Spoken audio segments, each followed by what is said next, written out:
देखी पराई नारी को ललचाए जो जीव, कुल सहित धस जात है उखड़े बाकी नींव। अर्थात हे मनुष्य, जो लोग पराई स्त्री को देखकर ललचाते हैं अथवा खुद की स्त्री को महत्व न देते हुए पराई स्त्री पर कुदृष्टि रखते हैं, संभवतः इत्यादि कायम करते हैं, वो सदैव अपनी ही नज़र में दोषी होते हैं। स्वयं की स्त्री का खुलकर सामना नहीं कर सकते ऐसे व्यक्ति रावण की तरह कुल का नाश पतन करा लेते हैं। ऐसे व्यक्ति समाज में सम्मानित अपमानित होते रहते हैं। उन्हें हमेशा अपने संस्कारों पर ग्लानि होती है। ऐसे व्यक्ति कभी भी सम्मान योग्य नहीं होते। अर्थात पराई स्त्री को कुदृष्टि से नहीं देखना चाहिए जब स्वयं की स्त्री प्रेम प्यारी हो। मंजिल तो मिल जाएगी भटकत भटकत राह, घर से जो निकला नहीं होत वही गुमराह। अर्थात हे विद्यार्थी, जो घर मोह माया इत्यादि को त्याग कर मेहनत लगन के आधार पर लक्ष्य भेदने के लिए सब कुछ त्याग कर भटकता रहता है, उसे रास्ता मिल ही जाता है और एक दिन निश्चित ही सफलता की मंजिल तक पहुंच जाता है। जो कभी भी घर से निकल ही नहीं पाया, विचार करता रहा, हमेशा सोचता रहा, वो ज़्यादातर भूल भुलैया की तरह भटकते रहता है। क्या करे क्या नहीं कुछ समझ नहीं आता। मंजिल की तरफ बढ़ने के लिए रास्ते पर कदम कदम बढ़ाना ही पड़ेगा। बिना कदम चले और बिना मेहनत तले कुछ भी प्राप्त हो पाना असंभव सा लगता है।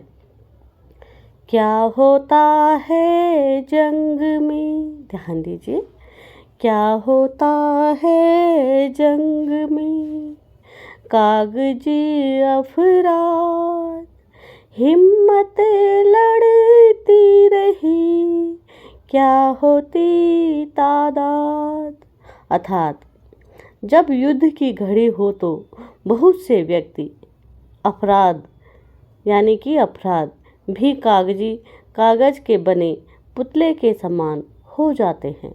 युद्ध में सिर्फ ताकत से काम नहीं चलता।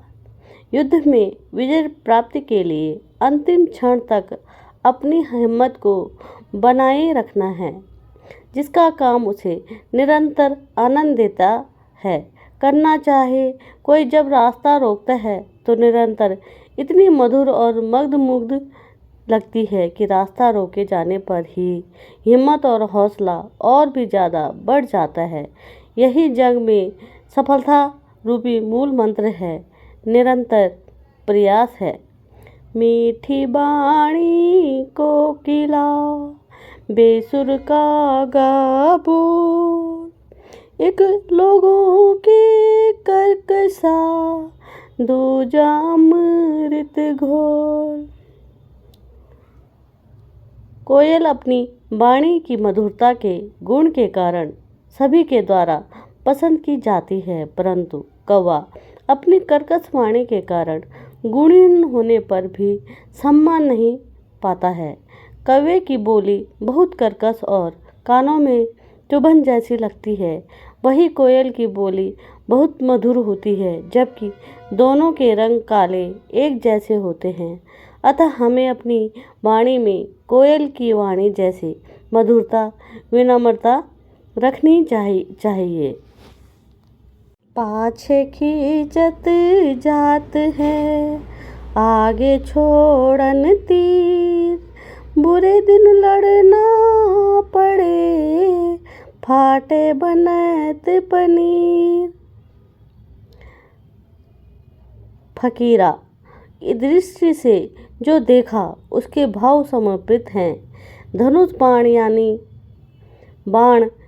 यानी कि तीर, संधान में तीर को भी आगे छोड़ने से पहले पीछे खींचना पड़ता है, तब वह तीर लक्ष्य भेद पाता है। इसी प्रकार दूध से पनीर बनाने के लिए दूध में नींबू या अन्य द्रव्य डालकर पहले उसे फाड़ना पड़ता है, अर्थात दूध फटने के बाद ही पनीर बनता है और उसका आनंद लिया जा सकता है। अच्छे दिनों के लिए बुरे दिनों से ठीक उसी प्रकार लड़ना पड़ता है, जिस प्रकार कभी कभी लक्ष्य तक पहुंचने के लिए बुरे वक्त में तीर की भांति पीछे हटना या कभी कभी दूध से पनीर की क्रिया की भांति फटना पीड़ा से